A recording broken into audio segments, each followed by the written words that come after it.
Hello everybody, I am Adishta Subramanian and I am an intern at Law Minds. Today, I am going to be presenting my video on cybersecurity laws for financial institutions. India's rapidly growing digital landscape have led to an increased emphasis on cybersecurity to protect sensitive data and ensure the safe functioning of its financial services sector. The country has established a comprehensive framework of cybersecurity regulations to address evolving cyber threats and maintain the security and privacy of digital transactions and customer information. Now, I'm going to be explaining some of the cybersecurity regulations in India. First, the Information Technology Act of 2000, India's landmark cybersecurity law. The Information Technology Act of 2000 was a pioneering step in safeguarding the digital realm. Enacted by the Parliament of India and overseen by CERT-In, it laid the foundation for data protection policies, governed cybercrime, and provided security measures for e-governance, e-banking, e-commerce, and many more. While not a singular cybersecurity law, the IT Act, along with sector-specific regulations, ensures cybersecurity standards across various sectors. It establishes a legal framework for critical information infrastructure protection. Section 43A of the Act mandates reasonable security practices and procedures for Indian businesses to protect sensitive data from compromise. Section 72A of the IT Act 2000 addresses the unauthorized disclosure of personal data, imposing penalties for offenders. Number 2. It is the Indian SPDI Rules 2011 for reasonable security practices. The IS or ISO or ISE 27001 regulations hold a prominent status in the Indian SPDI Rules 2011, being recognized as international standards. By implementing the IS or ISO or ISE 27001 standards, companies can effectively enhance their data security protocols and safeguard sensitive information. These regulations also grant individuals the right to rectify their data and impose controls on its disclosure, transfer, and overall security. It's important to note that these rules exclusively pertain to corporate entities and do not hold them accountable for verifying the authenticity of sensitive personal data, which includes sensitive details like sexual orientation, medical records, or biometric information, and say even passwords, etc. Number 3 is the National Cybersecurity Policy 2013. The National Cybersecurity Policy of the 2013, introduced by the Department of Electronics and Information Technology, aimed to fortify India's cyber ecosystem. It focused on creating a skilled IT workforce, ensuring cyber resilience, safeguarding infrastructure, and fostering efficient incident response. Encouraging robust cybersecurity policies, the policy aimed to minimize cyber threats' impact through institutional strengthening.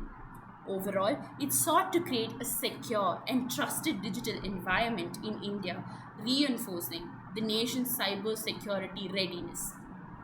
Fourth, we have the IT Rules 2021.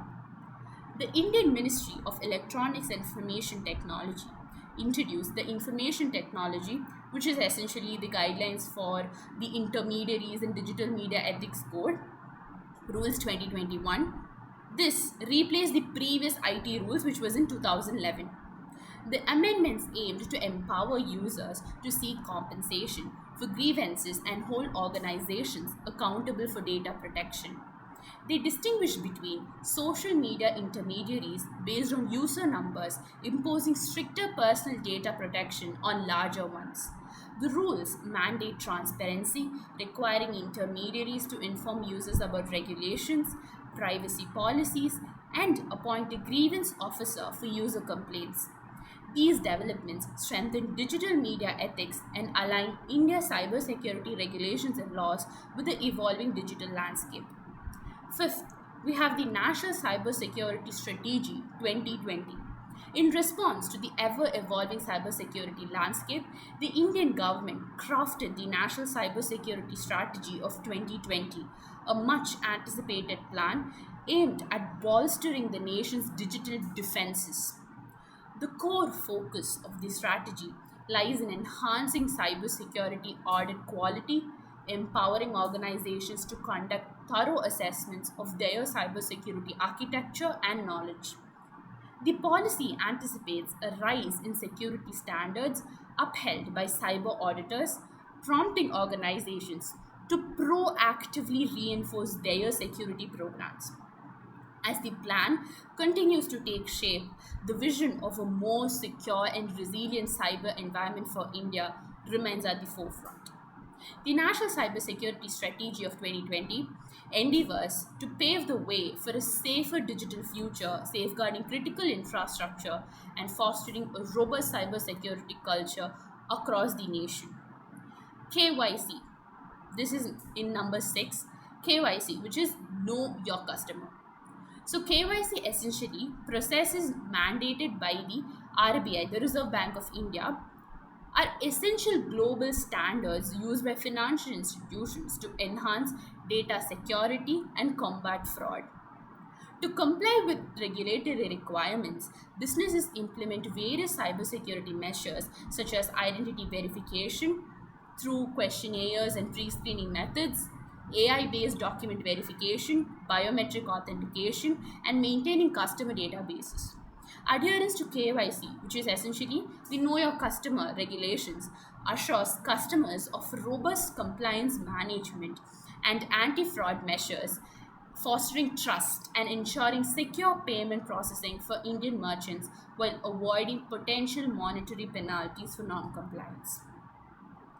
So, these are the major 6 cybersecurity regulations that we have in India. So, in conclusion, the evolving landscape of technology in the banking sector has underscored the critical importance of cybersecurity laws for financial institutions. The implementation of robust frameworks such as the Master Direction on Information Technology Governance, Risk, Controls, and Assurance Practices by the Reserve Bank of India signifies as a proactive approach to safeguarding sensitive data and ensuring the integrity of financial systems. These laws mandate the establishment of committees, appointment of key personnel, the regular assessments to fortify defenses against cyber threats. Moreover, the incorporation of legislation like the Digital Personal Data Protection Act 2023 underscores the commitment to protecting consumer privacy and enhancing cybersecurity resilience. As financial institutions navigate an increasingly digital landscape, compliance with cybersecurity laws not only mitigates risks but also fosters trust, stability, and innovation within the sector. By investing in cybersecurity measures and adhering to regulatory guidelines and laws, financial institutions can safeguard assets and integrity and upholding integrity and sustainably navigate the challenges of the digital era. This is my video on the cybersecurity laws for financial institutions. Thank you.